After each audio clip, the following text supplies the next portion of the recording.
Voilà, dans cette vidéo, on va entamer la solution du concours 2014 de l'ENSA. Et je commence par la partie mécanique. Je commence par la question Q21. Voilà, il s'agit d'un golfeur qui lance une balle de diamètre 4 cm, verticalement avec un angle alpha égale 45, ça c'est dans le schéma, par rapport à l'horizontale bien sûr, au x, à une vitesse V0 égale 30 mètres par seconde. Vous soulignez les données numériques. Vous prenez un crayon et vous voulez souligner. Un arbre situé à une distance D égale 15 mètres du golfeur s'élève à une hauteur H 9,98 mètres. Ça c'est la hauteur de l'arbre.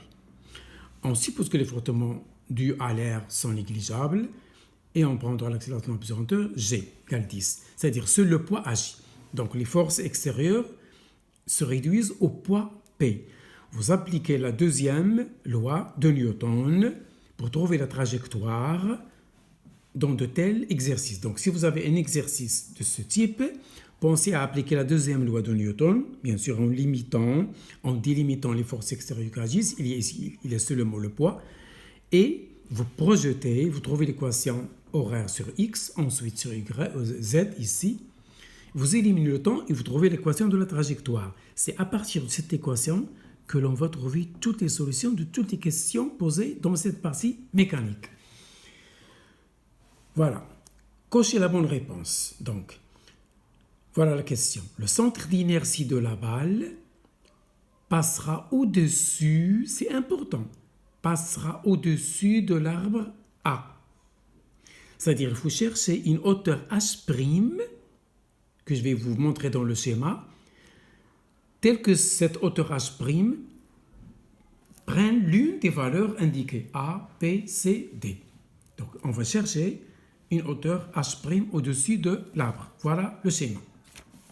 Regardez ici. Voilà l'arbre. Voilà le X.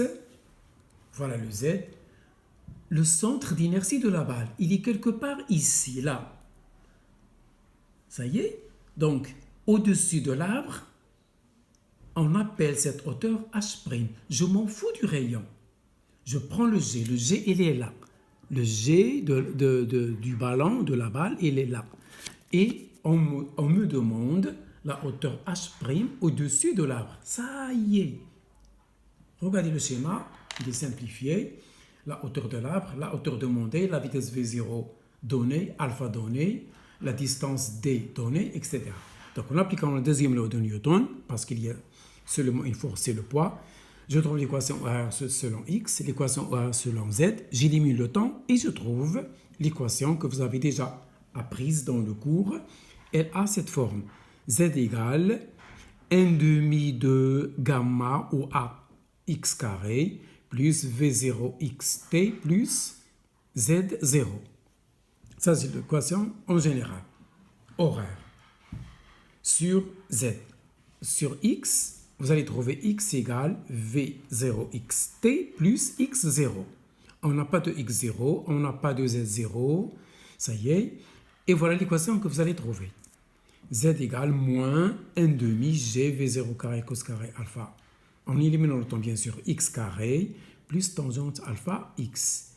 Vous l'avez l'habitude d'écrire ici y, parce qu'on veut de l'axe vertical y. Ici, on le nomme z. Respectez les données dans le concours, z. Donc z égale ax carré plus bx plus z0, c'est égal à 0. Donc, c'est l'équation d'une parabole.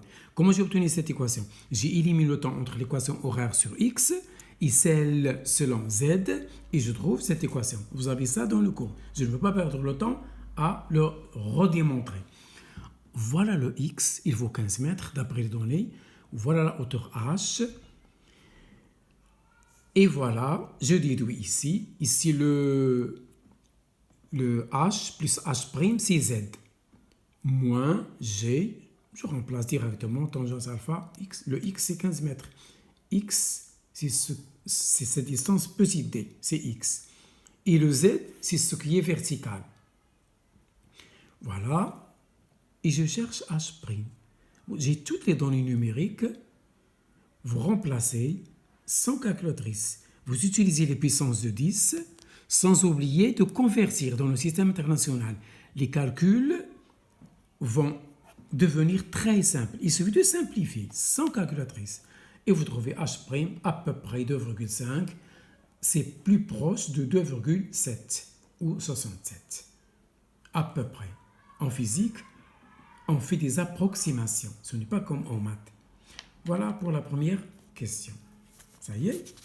Deuxième question. Le golfeur maintenant souhaite, c'est important, ajuster son dérive de façon à faire passer la balle juste au sommet. Soulignez cette phrase. À faire passer la balle juste au sommet de l'arbre. Je vais vous illustrer ça dans le schéma. Soulignez cette phrase. On doit alors donner à la balle une vitesse V0, etc. Donc, on nous demande la vitesse V0 pour que la balle passe juste au sommet de l'arbre. On cherche V0, sachant que, regardez ici, voilà le schéma. Voici l'arbre et voilà le jet du ballon. La balle passe juste, c'est-à-dire la balle va toucher le sommet de l'arbre. Ça y est? Donc, ici, la hauteur H', c'est R. Donc, dans l'équation, je vais remplacer le Z total par H plus R. C'est la même chose. Je remplace, comme tout à l'heure, au lieu d'écrire H', ici, c'est le R.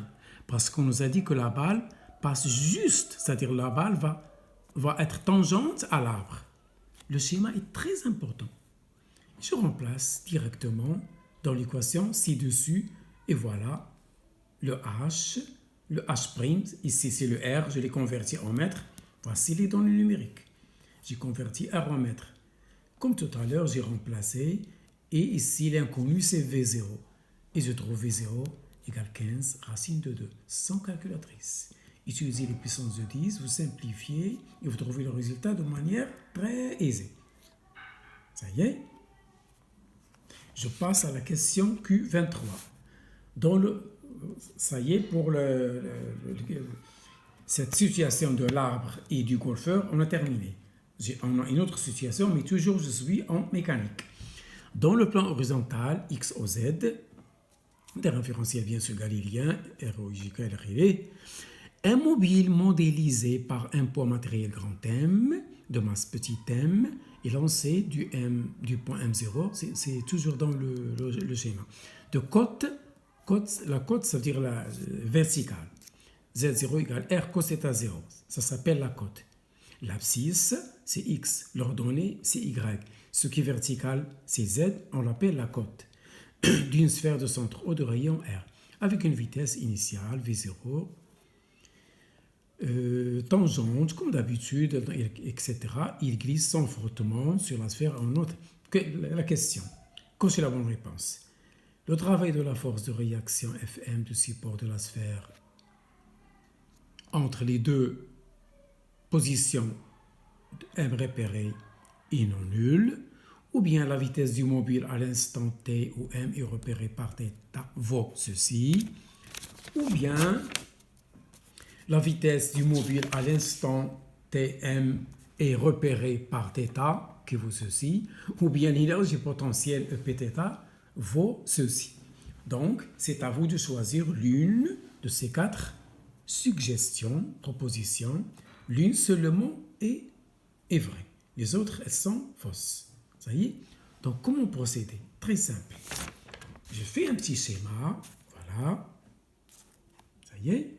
Voilà le M0 de départ. Voilà le M. Le mobile va descendre de M0M à un instant T. Le X, le Z. Voilà le θ0, l'abscisse angulaire initiale. Et voilà θ à un instant T.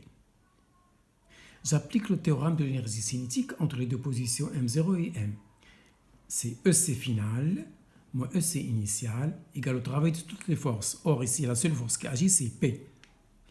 La réaction ne travaille pas parce qu'elle est normale. On néglige du frottement. Donc, la force exercée par ce cerceau sur la masse M, elle est perpendiculaire. Son travail est nul puisqu'elle est normale à la trajectoire. La trajectoire ici, c'est l'arc. Donc à chaque instant, R est normal, elle ne travaille pas. Il n'y a pas de frottement. Seul travaille le poids. Voilà. Et le travail du poids, c'est mg Z0 moins Z, Z initial moins Z final. Z0 moins Z à l'instant T. Apprenez ça par cœur. Toujours le travail du poids, quelle que soit la situation. Vous fermez les yeux et vous écrivez mg facteur de Z de départ moins Z final. Toujours Z de départ moins Z final. Donc Z0, Z de départ moins Z final dans le schéma, c'est cette partie qui est en gras. Ça y est, le Z0 moins le Z final. Le Z0 moins le Z final, c'est cette partie qui est en gras. Donc c'est R cos θ 0. Je travaille dans ce triangle. Voilà, cette hauteur, c'est R cos θ 0 moins l'autre partie, R cos θ, ici. C'est ça, moins ça. Ça, c'est R cos θ 0, moins ceci, dans ce triangle, rectangle, c'est R cos θ. C'est la partie la plus délicate. Ça y est, si vous comprenez ça, ça y est, le reste est des calculs. Donc, le travail du poids, c'est mg Z0 moins Z. C'est-à-dire ceci. Je fais sauter la masse M, il me reste cette équation. Et je tire la vitesse V. C'est cette réponse qui convient aux 4 choix. V égale racine de ceci. Ça y est, ça c'est la question Q23. Et je passe à la question 24. Donc vous cochez C. Vous cochez la réponse C. Q24. Toujours je suis dans la masse M et le cerceau. En appliquant la loi fondamentale dynamique, c'est-à-dire la deuxième loi de Newton, au mobile M dans le repère, en projetant, on vous aide ici, en projetant ensuite cette équation vectorielle obtenue suivant le vecteur unitaire N, normal bien sûr, dirigé vers le centre de O. On va simplifier ça dans un petit schéma de la base de Freenit, ETN, et en utilisant la relation V en fonction de θ, déterminer la force. Donc ici, on cherche la force Fm, c'est-à-dire la réaction exercée par le cerceau sur le mobile M, que vous avez l'habitude d'appeler R. Ici, on l'appelle Fm, F subi par M, du support de la sphère sur le mobile. Donc, est-ce que c'est la réponse A, ou B, ou C, ou D? Donc, on va appliquer la deuxième loi de Newton dans le repère de Freenit et on va trouver l'une de ces 4 propositions. Voilà comment il faut procéder. Regardez le schéma. Le schéma est très important. Voilà. Voilà le M, voilà le poids, voilà la réaction F en M ou bien R. Voilà le repère de Freenit. Ce qui m'intéresse, ce n'est pas le vecteur tangentiel, c'est le vecteur N ou EN, le normal, le vecteur normal à l'arc. N'oubliez pas ici que le point M, il écrit un arc ici. Ça y est, comme ça. Voilà le vecteur normal. Donc, que me dit la deuxième loi? La somme des forces égale MA. Donc, ici, le poids P égale MA. Donc, je projette P sur N et A sur N. Lorsque je projette P sur N, regardez le schéma. C'est cette partie. C'est mg cos θ. C'est positif parce que c'est de même sens que N. Ça y est? F, c'est moins F parce que F s'oppose à N. Moins F. Donc, il y a ici 2 forces, le poids et Fm.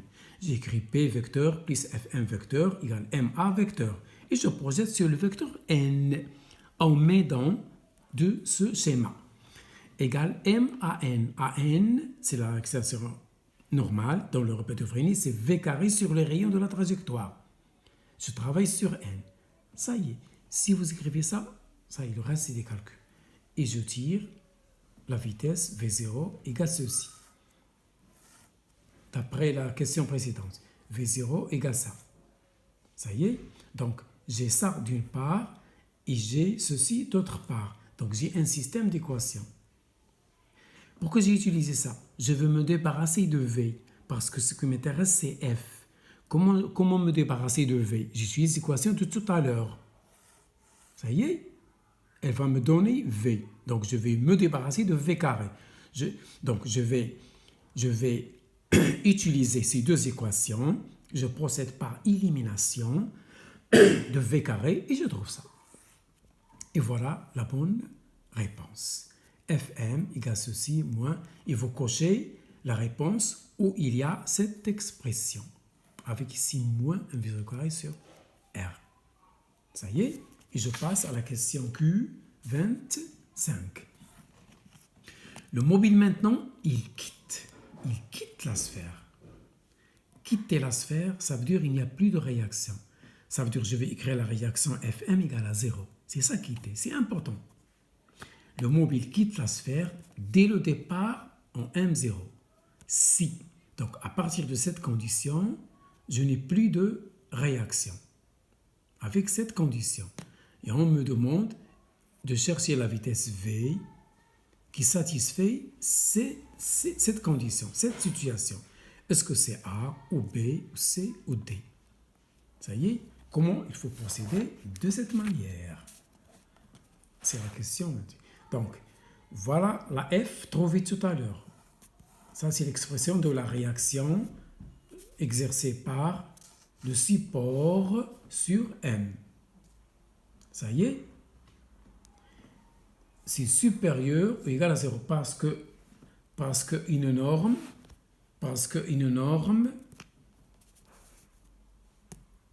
voilà, Q25, pardon, ici, j'ai sauté quelques détails. Je l'ai déjà expliqué comme ça oralement. M quitte la sphère. Je l'ai déjà dit. Ça veut dire qu'il n'y a plus de réaction. Vous savez, ceci dès le départ. C'est-à-dire, on a θ 0. Ça y est, je prends l'équation tout à l'heure, c'est-à-dire la deuxième loi de Newton, c'est-à-dire P plus 0 égale MA. Le 0, c'est Fm. Et en remplaçant θ par θ 0. Donc cette équation, c'est celle de tout à l'heure, P plus F égale MAN, en donnant à F égale 0 et en remplaçant θ par θ 0. Parce qu'on me le donne. Parce qu'on me dit ceci dès le départ, c'est-à-dire θ égale θ 0. Je remplace, je trouve ceci, et voilà la vitesse. Et voici l'expression qui satisfait ce qu'on me demande. Ça, c'est le Q25. Ça y est, c'est ça la vitesse demandée. Il faut cocher ça. Soit cette notation, ou bien racine carrée de RG côté θ 0. À la puissance 1,5, ça veut dire racine carrée. Ça y est. Et je passe à la question Q26, et ce sera là la fin de cette partie mécanique. Q26. La particule est lâchée de M0 avec une vitesse initiale. V0 égale V sur 2. L'angle θ, où la sphère, où le mobile M quitte la sphère, c'est θ indice Q, pour lequel la particule quitte. θQ, ça veut dire l'angle pour lequel la particule quitte. Le Q, ça signifie quitter. Quitte la sphère. Vérifie l'une des 4 inéquations. Ça y est. Donc, respectez ces conditions et vous allez trouver l'un de ces 4 encadrements. Vous avez 4 encadrements, A, B, C, D. Vous allez aboutir à un seul qui est vrai. Voilà comment il faut faire. J'ai toujours F que j'ai trouvé tout à l'heure. Ça, c'est l'expression de la réaction exercée par la sphère sur le mobile M. C'est une norme. Une norme est toujours positive ou nulle, d'après les marques. Une norme d'un vecteur est toujours positive ou nulle, jamais négative. Voilà pourquoi j'écris ça. Avec V0 égale V sur 2, et avec V égale racine de ceci, trouvé tout à l'heure, en combinant ces deux équations, à la limite, parce qu'on nous donne quitte, quitter c'est à la limite.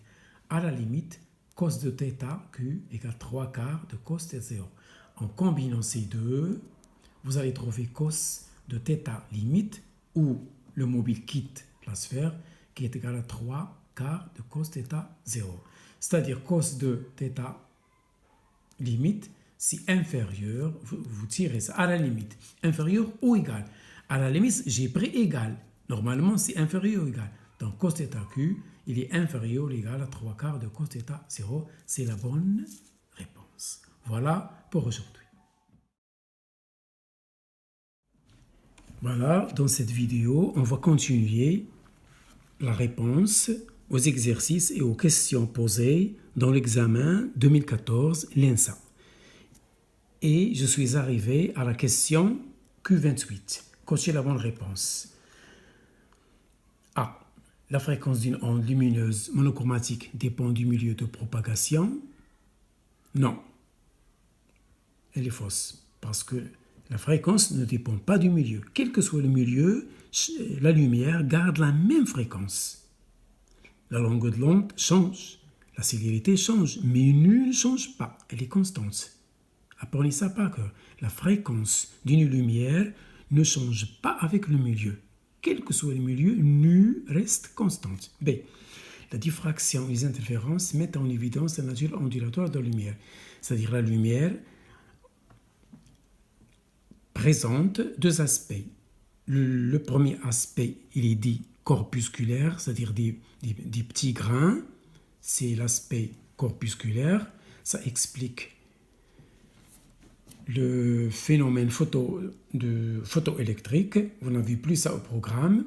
Et il y a un deuxième aspect, une deuxième nature de la lumière, c'est la nature ondulatoire. C'est-à-dire la lumière est un paquet d'ondes, c'est un train d'ondes. Ce sont des ondes qui se propagent dans l'espace. Les ondes interfèrent. Les ondes réalisent la diffraction. C'est la bonne réponse. Donc la diffraction, le phénomène de diffraction, le phénomène d'interférence est réalisé par les ondes, c'est-à-dire par l'aspect ondulatoire de la lumière. Ça y est, le C, elle est fausse, le D aussi. Donc, cochez pour le 28, le B. La diffraction et l'interférence mettent en évidence l'aspect ondulatoire. Je passe à la question 29. Le cuivre 64, ce n'est pas moins. Le cuivre 64, c'est-à-dire son numéro de masse, et 64, de masse atomique, la masse atomique. 63, etc. se désintègre par émission de bêta+, pour donner du nickel 64, de masse atomique 63, etc. Mu.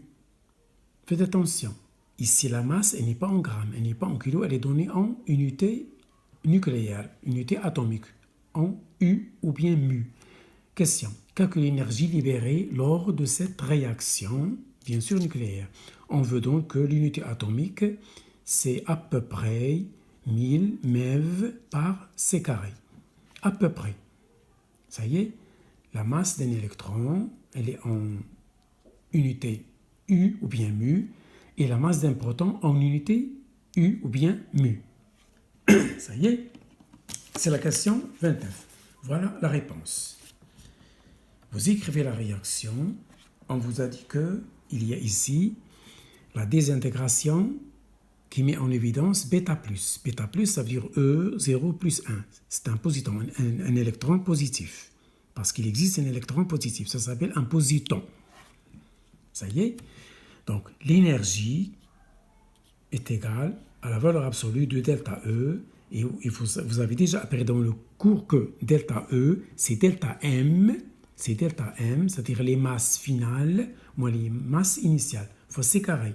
C'est la fameuse formule d'Albert Einstein. E égale mc carré, ou bien E égale delta M fois C carré. Voilà, je remplace la masse de chaque atome en U, moins tout en U, fois C carré. Je remplace U par 1000 MeV par C carré. Le C carré se simplifie avec ce C carré. Et j'obtiens directement la valeur en MeV. Et donc, vous allez cocher la réponse où figure 2,7 MeV. Ça y est. Je passe à la question Q30.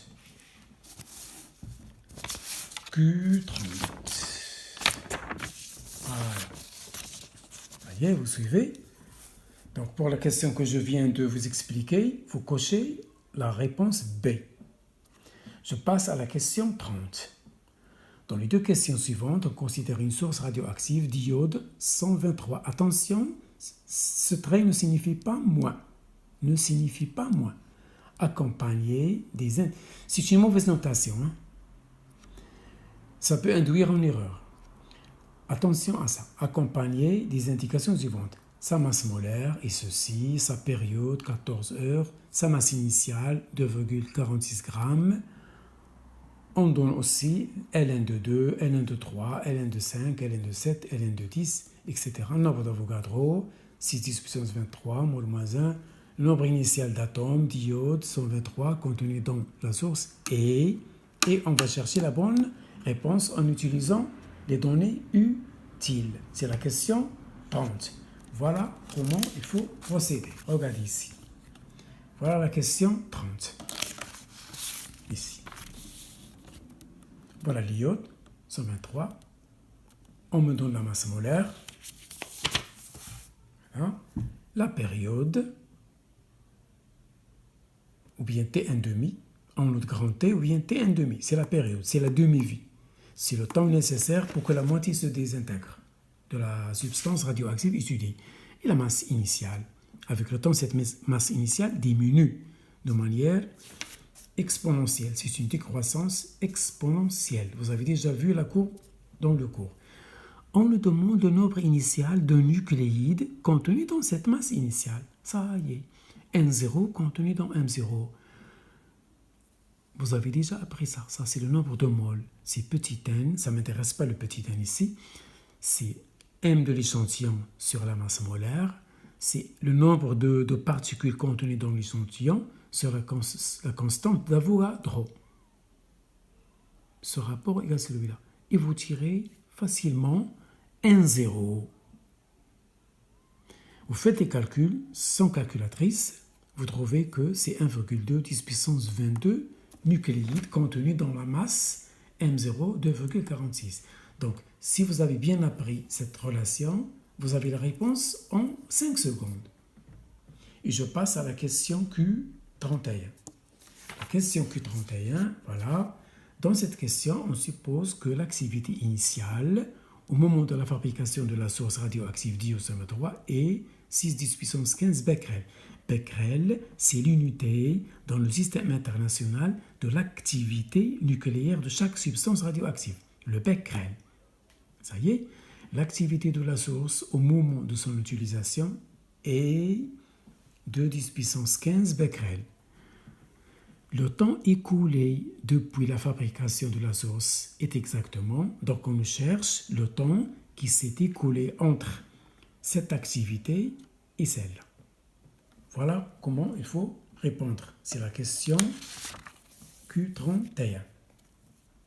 Voilà l'activité initiale. À un instant T, voilà l'activité obtenue. Remarquez une chose, il y a une décroissance. Elle a diminué. C'est normal. Il y a des intégrations. On nous demande la durée ou bien le temps qui s'est écoulé entre cet état initial et cet état à un instant T. Vous connaissez après le cours que A, à un instant T, c'est A initial, E moins lambda T. Lambda, c'est Ln de 2 sur la demi-vie, sur la période T1,5. Je connais A, je connais A0, on me donne Ln de 2, on me donne T1,5, et je cherche mon T. Je fais introduire le log. Ln, ça fait sauter l'exponentielle. Je fais les calculs sans calculette et je trouve 22 heures. Donc, pour la question Q33, il faut cocher 31. Pour la question Q31, il faut cocher C. La réponse C, 22 heures. Ça y est.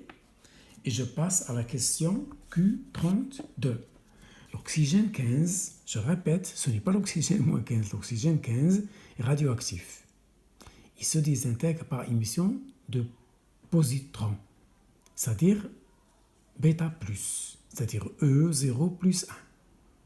Ça y est, avec une période ou bien demi-vie de 2 minutes et 20 secondes. Les données, voilà, Ln de 2, Ln de 3, Ln de 5, Ln de 7, Ln de 10. cocher la proposition vraie.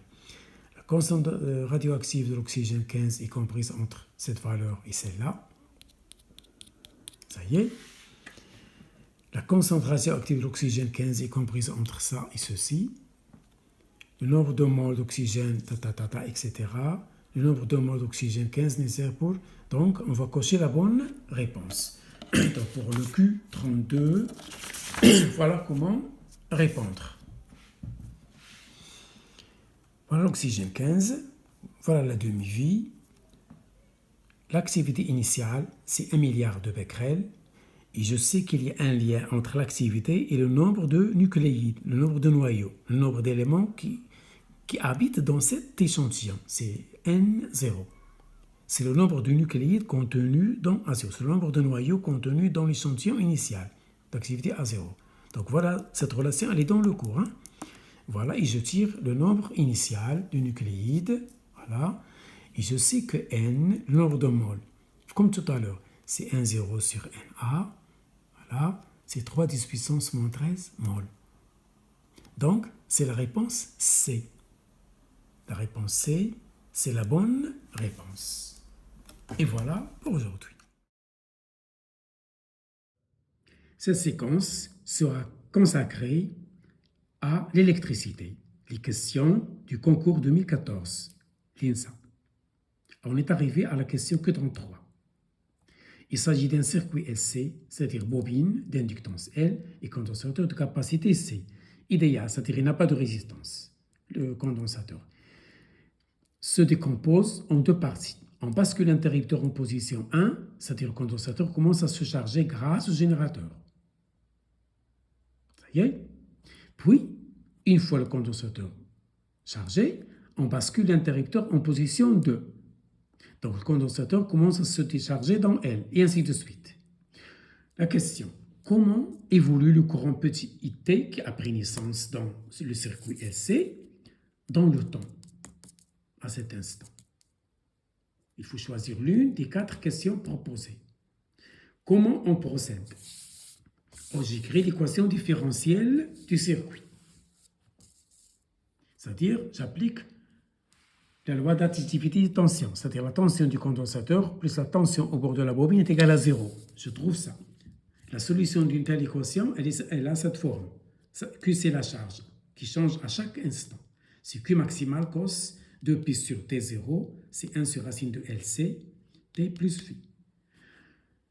Ça, c'est la charge. Si je veux I, je dois dériver, parce que dans le cours, je sais que I, c'est la dérivée de Q dans le temps. En dérivant, je trouve ça. Il faut prendre les formules de la dérivation des fonctions trigonométriques, cosine, etc. Et voilà le I, le courant, comment il évolue. Donc, l'écriture plus simplifiée, c'est celle-là. Donc, I, c'est moins CUM, parce que moins CUM, c'est QM. Oméga 0, c'est la pulsation.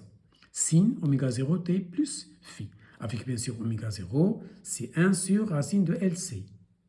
Vous voyez? Ça, c'est pour la question Q33. Je suis toujours en électricité. Je passe à la question Q34. Voilà. Deuxième question. Comment évolue la tension cette fois-ci? UL, c'est le rebond de la bobine, au bord de la bobine, bien sûr, pendant la décharge du condensateur. Parce que le condensateur, il se décharge dans la bobine. Et la bobine, lui, elle se décharge à travers le condensateur. C'est comme s'il jouait à une partie de tennis. L'un envoie à l'autre son énergie, et ainsi de suite. S'il n'y a pas de résistance, s'il n'y a pas de frottement, ce phénomène va rester jusqu'à l'infini. Il y a une oscillation entre C et L des électrons dans les fils de connexion. Donc, comment évolue UL au bout de la bobine? Il faut choisir une des questions A, B, C ou bien D. Pour répondre à cette question, très simple. D'après le cours, tout le monde a bien appris que la tension au bord de la bobine qui n'a pas de résistance, c'est L, la self, le coefficient d'induction, ou bien l'inductance de la bobine, la dérivée de I que je viens de trouver dans le temps. Le I, il est devant mes yeux. Je dérive I et je multiplie par L. Je trouve cette quantité. Et voilà, c'est moins UM cos oméga 0 t plus phi. Voilà la tension au bord de la bobine à chaque instant. Elle évolue comme ça. Ça y est? Mais bien sûr, n'oubliez pas cette relation. Oméga 0 carré, c'est 1 sur LC. Ou bien oméga 0 tout court, c'est racine de 1 sur LC. Ou bien 1 sur racine de LC. Voilà, pour aujourd'hui, c'est l'électricité. Dans cette séquence, il s'agit de la mécanique. C'est la question Q35. Voilà, on a un ressort de raideur K et de longueur initiale L0. L'une de ces extrémités est accrochée sur un clou fixé sur une planche, comme l'indique la figure, inclinée d'un angle alpha par rapport à l'horizontale. L'autre extrémité est reliée à un corps solide S, le voilà, c'est le système étudié, de masse petit m, imposant une longueur LE à l'équilibre. Au début, le ressort était vide. En accrochant la masse m, que fait le ressort? Il s'allonge d'une certaine quantité. Donc, toute cette longueur, je l'appelle LE. C'est la longueur à l'équilibre. C'est-à-dire, c'est la longueur à vide plus la quantité x infligée par la masse. Ça y est? Question. Déterminer l'expression permettant d'avoir l'angle d'inclinaison alpha. C'est-à-dire, chercher l'expression de cet angle alpha de ce plan incliné. Il faut choisir l'une des 4 suggestions. A, B, C ou D. Ça y est? La première des choses à faire, un petit schéma.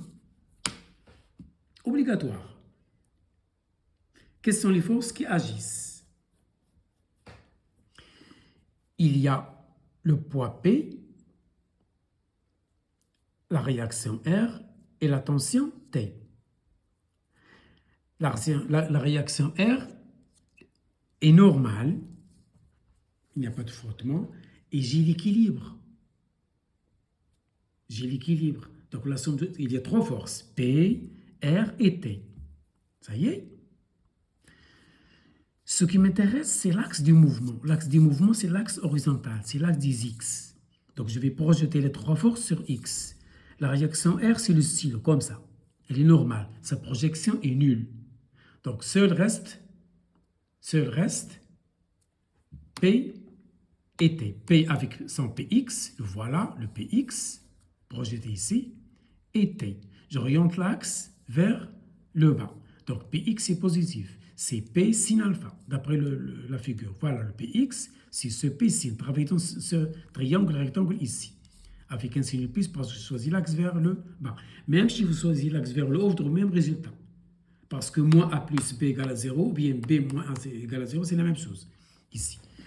Voilà le Px, et voilà le T qui est sur X. À quoi est égale la tension, d'après le cours?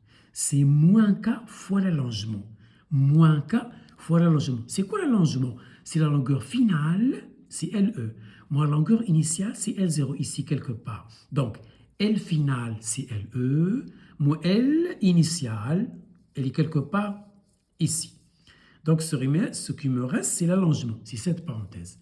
Voilà pourquoi j'ai mis moins K, L finale, moins L initiale. La parenthèse, c'est l'allongement. Est égal à 0. Ça y est, cette équation va me fournir sin alpha. Si je connais sin alpha, ça y est, je peux trouver alpha. Et voilà la bonne réponse. Sin alpha égale K sur mg, L à l'équilibre, bien L finale, moins L, 0. Donc il faut cocher la question, la réponse plutôt C. Intéressons-nous aujourd'hui à la chimie proposée dans le concours 2014, toujours l'ENSA. Et je suis arrivé à la question Q36. Il s'agit de l'esterification rapide et totale. Voilà, je vous lis la question. Par réaction d'un corps A et d'éthanol, on a obtenu par réaction rapide et totale. Soulignez ces 2 mots, rapide et surtout totale. On a obtenu un ester, c'est le propanoate d'éthyle. La question c'est, le corps A, est-ce que c'est un acide, c'est le A, ou bien le B, chlorure d'éthanol, ou bien le C, un autre acide, ou bien D, chlorure de propanoïl. Vous avez 4 choix. Il faut cocher l'une qui est juste, l'une qui est exacte. Donc, si vous avez bien assimilé votre cours, si vous avez bien révisé votre cours, voilà comment il faut répondre. Ça y est. Le chlorure d'acide, en général, plus un alcool, ça donne une réaction totale et rapide. Je l'ai mis en gras exprès pour attirer l'attention. Ça vous donne toujours N-ester plus HCl. Ça, c'est le cours. C'est le cours. C'est un petit rappel pour vous rafraîchir la mémoire. Et un anhydride d'acide plus un alcool. Réaction totale et rapide. Ça donne toujours un ester, mais plus un acide. Mais un acide plus un alcool, ça vous donne un équilibre. Or, ici, on nous a indiqué dans l'énoncé total et rapide. Donc, vous avez soit ce cas, soit ce deuxième cas. Ça y est, puisque le corps proposé, c'est le chlorure de propanoïl, il faut cocher D. C'est lui qui contient prop, c'est-à-dire 3 carbones. Donc la bonne réponse, c'est celle suggérée dans la proposition D. C'est le chlorure de propanoïl. C'est le corps A cherché. C'est le chlorure de propanoïl. C'est un chlorure d'acide en général. Ça y est. Et je passe maintenant à la question suivante, Q37. C'est la chimie en solution. Ce que l'on vient de faire maintenant, c'est la chimie organique. Maintenant, c'est la chimie en solution. Donc, on dissout 112 mg. Faites attention aux unités. Donc, 112 mg, tout de suite, vous convertissez en grammes. C'est 0,12. De passé de potassium KOH, c'est une base forte, dans un volume de 100 ml d'eau pure, bien sûr, sachant que la masse volumique de KOH est bien 56, etc. Le pH de la solution est 1 vaut. Donc, on vous demande la valeur exacte du pH de cette solution que l'on vient de préparer. En faisant dissoudre 112 mg dans 200 ml, quel est le pH de la solution obtenue? Est-ce que c'est A, B, C ou D? Comment il faut résoudre cette situation? Voilà, regardez ici. J'écris les données de façon abrégée. Donc, M de KOH, c'est 0,12 g. Il faut toujours tout de suite convertir. Ne laissez pas le milligramme, parce que les masses données dans la table périodique sont toujours en grammes. Donc, en chimie, manipulez toujours les grammes. Le volume, c'est 0,2 litres. Je veux le pH. Par définition, dans le cours, le pH, c'est moins log décimal de la concentration en ion H3+. Ça, c'est une définition universelle. Le produit ionique de l'eau dans laquelle j'ai fait dissoudre ma base, c'est OH fois H3+, égale 10-14. On manipule toujours à 25 degrés, sauf contre-indication. Donc, je veux chercher le pH, je dois chercher toujours H3 au plus. Donc, voilà le produit ionique, je tire H3 au plus. Ça d'une part. Or, je sais que la concentration de OH-, c'est-à-dire CB, une concentration, c'est N sur V, la quantité de matière sur V. Et le N, c'est M sur V, le tout sur M. Donc ça, c'est la définition de la concentration. CB, c'est N de B sur V. N de B, c'est M de B sur la masse de la base. Je remplace cette quantité, là, OH- ici, là. Ou bien, je tire OH- de cette quantité, je remplace. Donc, vous avez deux équations. Éliminez OH- entre ces deux équations. Soit vous remplacez OH- ici, soit vous tirez OH- de cette relation et vous l'injectez là pour trouver le même résultat. Et vous tirez H3 au plus.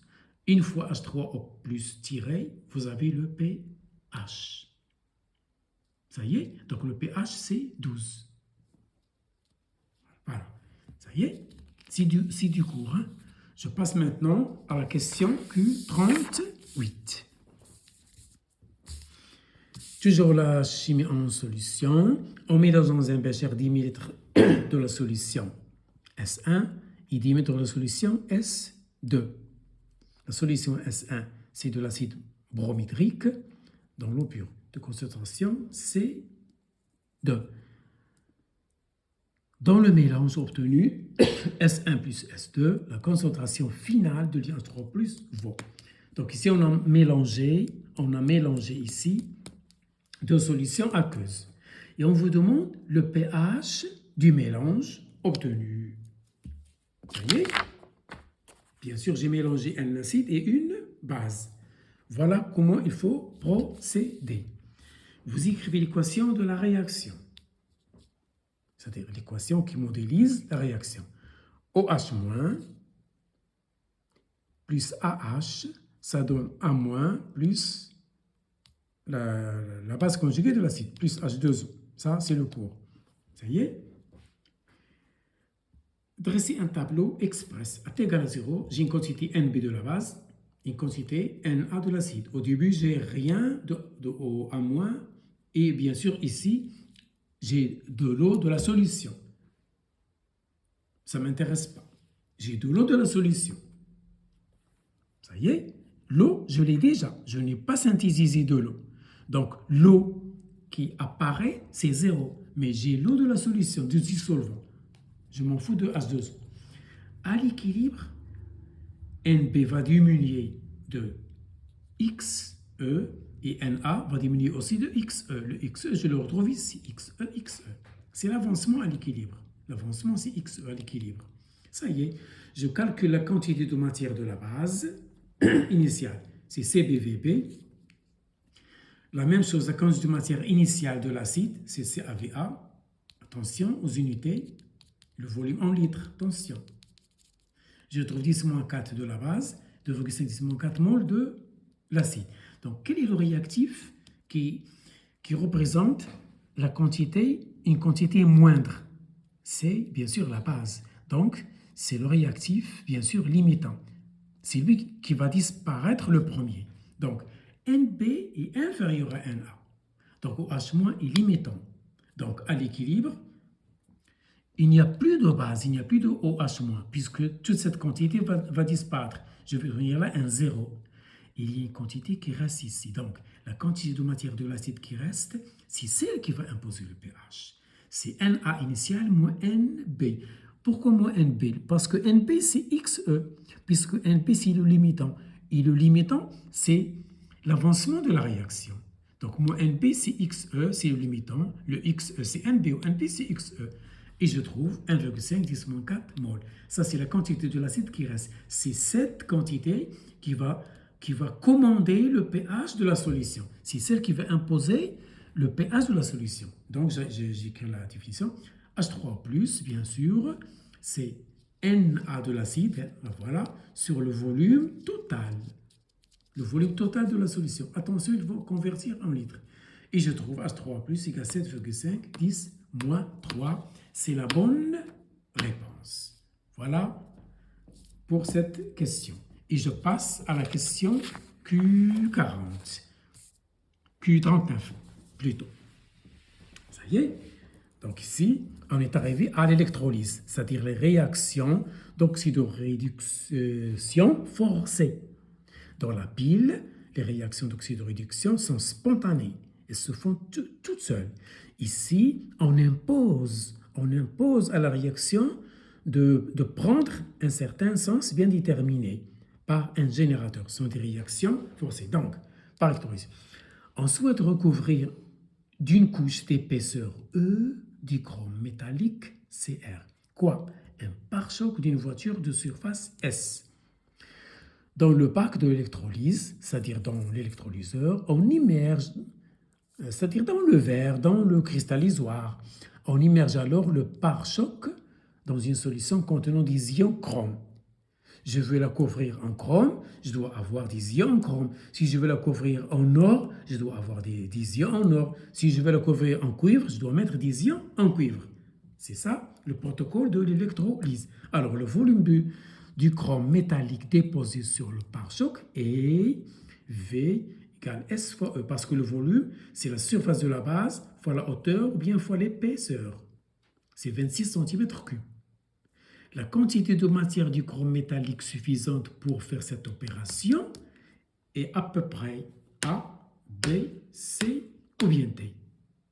On veut donner la masse du chrome, la masse molaire, et la masse volumique du courant, mu ou bien ρ.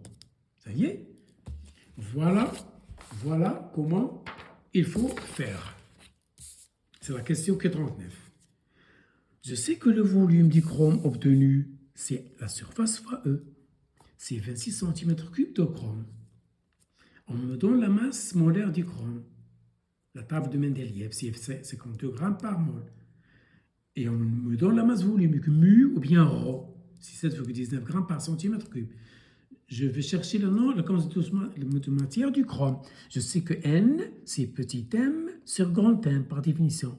Or, petit m, c'est ρ fois V. De ces deux équations, je peux tirer N, la quantité de matière. C'est 3,6 mol.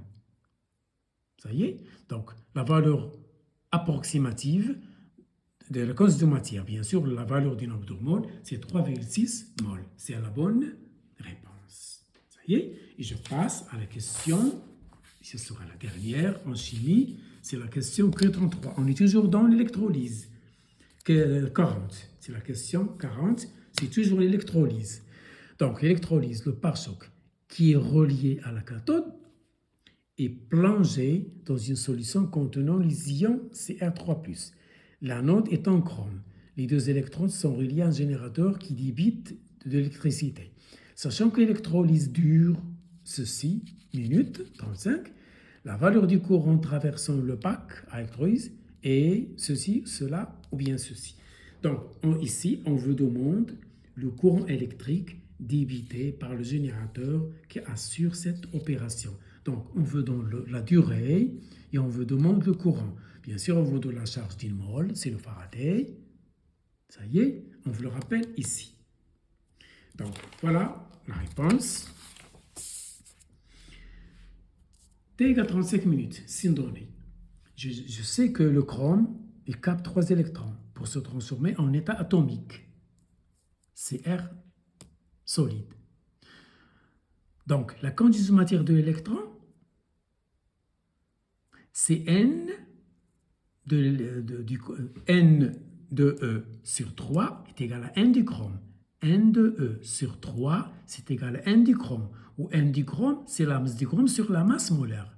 Voilà, je l'ai donné tout de suite. Ça y est? Donc, vous allez écrire N de E sur 3 est égal à N de Cr3 sur 1. Et vous tirez NE. Donc, c'est 3M sur M. Vous avez tout. Et je sais, d'après la formule dans le cours, IT égale NE fois F, je le rappelle ici, IT, c'est-à-dire la quantité d'électricité, égale la quantité de matière des électrons qui circulent dans le circuit, fois le Faraday. Cette relation, il faut la mettre en tête. Il ne faut pas l'oublier. Et voilà, je sais que I égale 3MM sur MTF, et je tire mon I. Le I, c'est 480 ampères.